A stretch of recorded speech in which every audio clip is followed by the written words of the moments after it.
हमारे देश का सबसे रिस्पेक्टेड ब्रांड कौन सा है? ये सवाल किसी से पूछो, उसका जवाब एक ही होगा, टाटा। लेकिन क्या आपको पता है कि भारत का पहला ओलंपिक गोल्ड मेडल लाने में टाटा ने कैसे मदद किया? और क्या आपको ये पता है कि भारत के एटॉमिक रिसर्च को टाटा ने सपोर्ट किया?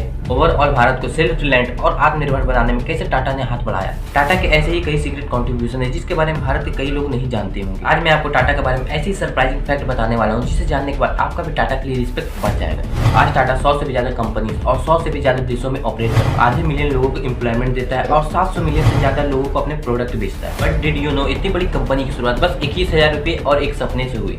सपना काफी सिंपल था, क्यों हम हमेशा मैनचेस्टर के कपड़े खरीदे जबकि हम मैनचेस्टर को कपड़े बेच सकते हैं। इसी आइडिया के साथ जमशेदजी टाटा ने नागपुर में एक मिल एस्टैब्लिश किया। लेकिन जमशेदजी टाटा देसी दिखने वाले अंग्रेज नहीं थे, उनका मोटिव सिर्फ खुद का विकास नहीं था, सबका विकास था। इसीलिए उन्होंने खुद के पैसे से जो औरतें उन मिल में काम करते थे उनके बच्चों के लिए स्कूल खोले और चाइल्ड केयर सेंटर स्टार्ट करवाए। डिड यू नो, भारत को ओलंपिक तक पहुंचाने में टाटा का हाथ था। But how? दोराबजी टाटा खुद एक एथलीट थे, उनका विश्वास था कि भारत भी वर्ल्ड क्लास एथलीट प्रोड्यूस कर सकता है। 1920 में दोराबजी टाटा ने खुद भारत के ओलंपिक टीम को स्पॉन्सर किया ताकि यहाँ के एथलीट को इंटरनेशनल प्लेटफॉर्म दिया। उस साल भारत में कोई मेडल नहीं आया और 4 साल बाद पेरिस के ओलंपिक्स में भी भारत को कोई मेडल नहीं मिला। लेकिन 1929 में भारत की हॉकी टीम ने भारत के लिए पहला गोल्ड मेडल जीता। ये पॉसिबल नहीं हो पाता अगर दोराबजी टाटा ने भारत को ओलंपिक्स तक पहुंचाने का सपना नहीं देखा। तो आज जब कोई ओलंपियन भारत के लिए मेडल लाता है तो वी फील प्राउड, और इस सपने को हकीकत में बदलने के लिए टाटा का कंट्रीब्यूशन। दोराबजी टाटा अपनी पत्नी से बहुत प्यार करते थे, इसलिए उन्होंने वैलेंटाइन डे पर अपनी वाइफ के लिए एक ऐसा डायमंड खरीदा जो कि कोहिनूर डायमंड से 2 गुना बड़ा था।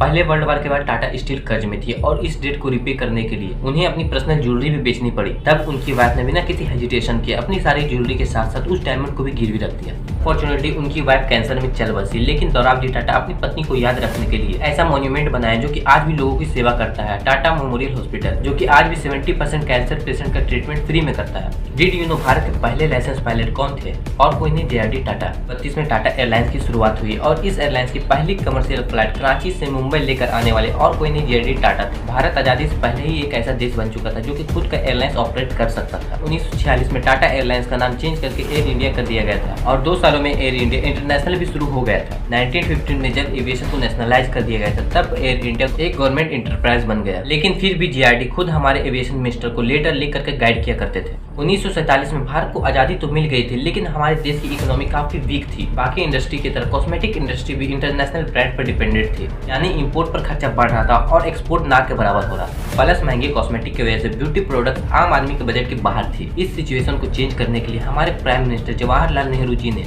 जे.आर.डी. टाटा का अप्रोच किया और एक होम ग्रोथ कॉस्मेटिक ब्रांड बनाने की रिक्वेस्ट की। तब लक्ष्मी नाम से इंस्पायर होकर लैक्मी की शुरुआत हुई। उस जमाने में सारे ब्यूटी प्रोडक्ट्स फेस स्किन के लिए बनते थे और इस इनविजिबल रेवोल्यूशन में टाटा का हाथ था।